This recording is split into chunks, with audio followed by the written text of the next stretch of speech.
Hey, let's talk about something real, something we all deal with. Maybe more than we'd like to admit. It's not just the big obvious things, like drugs or alcohol. It's the constant need for stimulation, scrolling endlessly, binge-watching shows, gaming for hours, even just needing to have a video playing while we eat. It's like we've forgotten how to just be still. Ever feel that? Like you can't just sit in silence without reaching for your phone? Yeah, me too. We're all in this together. This constant need for more, it's dragging us down a path we don't want to be on.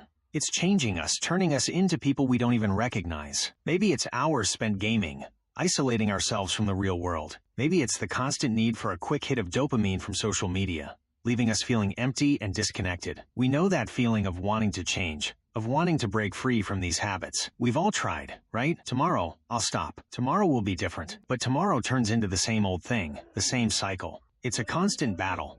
A relentless uphill climb. It feels like we're stuck on a never-ending loop. But you know what? It doesn't have to be this way. There's a way out. Here's the thing.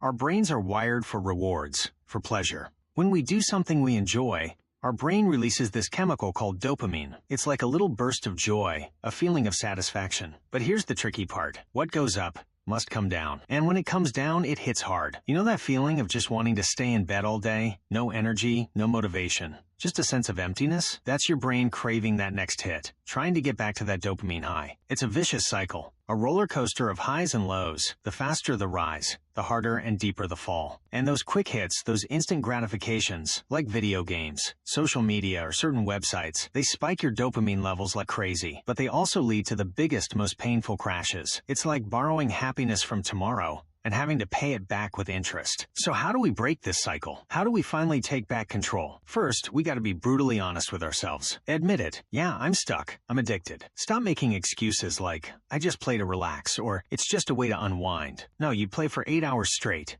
And it's messing with your head, your life, your relationships. I get it, I used to be there. I was glued to my screen, living in a virtual world, neglecting everything real. I was miserable, pale, and completely disconnected from everything that mattered. But I knew I had to change. I knew I had to break free. Step 2. Find something else, something real that gives you that sense of fulfillment. For me, it was working out. It wasn't easy, believe me. I had to push myself. But slowly, I found something else that gave me that feeling of accomplishment. That slow, steady dopamine release. It could be anything. Reading a good book, learning a new skill, drawing, painting, playing a musical instrument, even just spending quality time with friends and family. Replace the bad habits with something good, something that nourishes your soul. But sometimes, that's not enough when the old habits are deeply rooted. Step 3.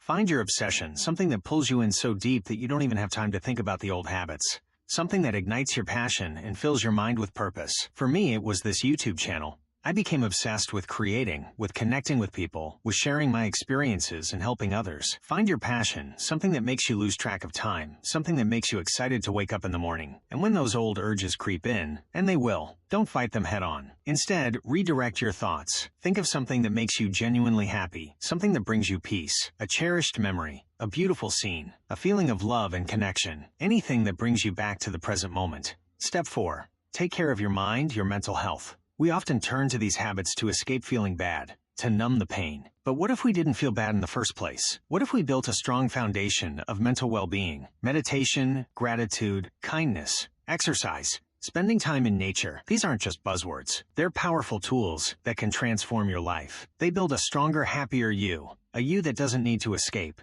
Step 5.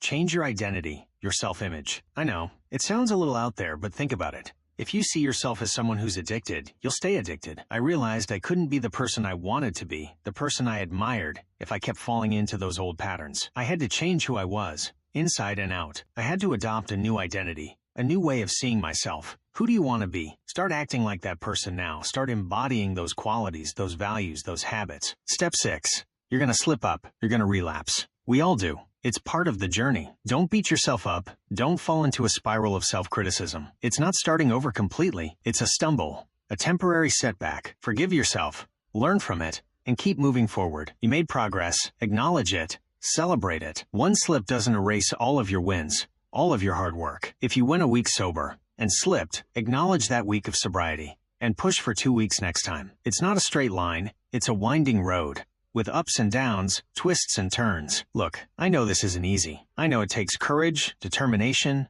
and a whole lot of self-compassion. But you're not alone. I've been there. We've all been there. And you can change, you can break free, you can reclaim your life. It's about finding what truly fills you up, what brings you lasting joy and fulfillment. It's about building a life you're proud of, a life that reflects your values and your dreams. And I know you can do it. Share your own tips, your own experiences, your own struggles and triumphs in the comments below. Let's help each other out. Let's build a supportive community. And if you learned something, if this resonated with you, if you feel inspired to make a change, hit that subscribe button. Let's keep this conversation going. Let's keep supporting each other on this journey.